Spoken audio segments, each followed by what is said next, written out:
Ils persévéraient dans l'enseignement des apôtres, dans la communion fraternelle, dans la fraction du pain et dans les prières, acte 2:42.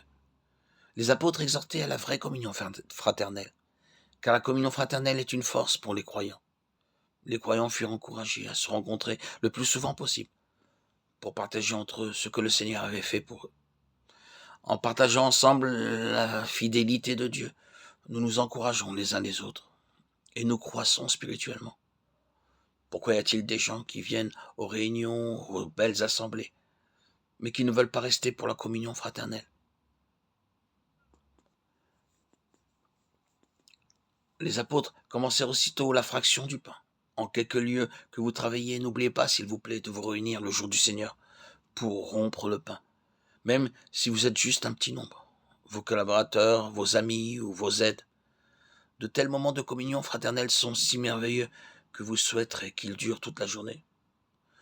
Selon mon sentiment et mon expérience, là où les gens apprennent à prendre part à la table du Seigneur et à l'adoration et donnent plus généreusement, ils souffrent plus joyeusement et ils ne dépendent pas des prédicateurs ni des prédications. Leurs regards sont tournés vers le Seigneur.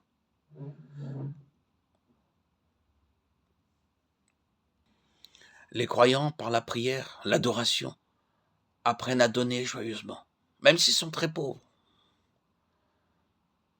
Les gens n'apprendront pas à donner en entendant un bon serment, un bon sermon, mais ils apprendront à donner parce qu'ils ont d'abord appris le secret d'adorer le Seigneur.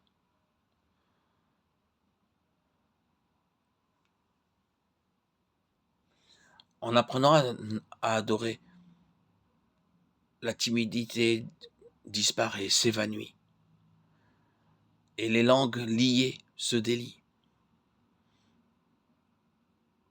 Par la prière et l'adoration, chaque croyant peut témoigner aussi hardiment qu'il ne l'a jamais fait. Le courage, la force lui est donnée d'en haut.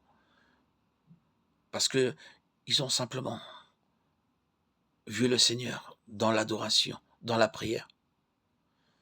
Ils ont appris à prier pour les autres, avec les autres. Et se sont souvenus que par la prière et les supplications,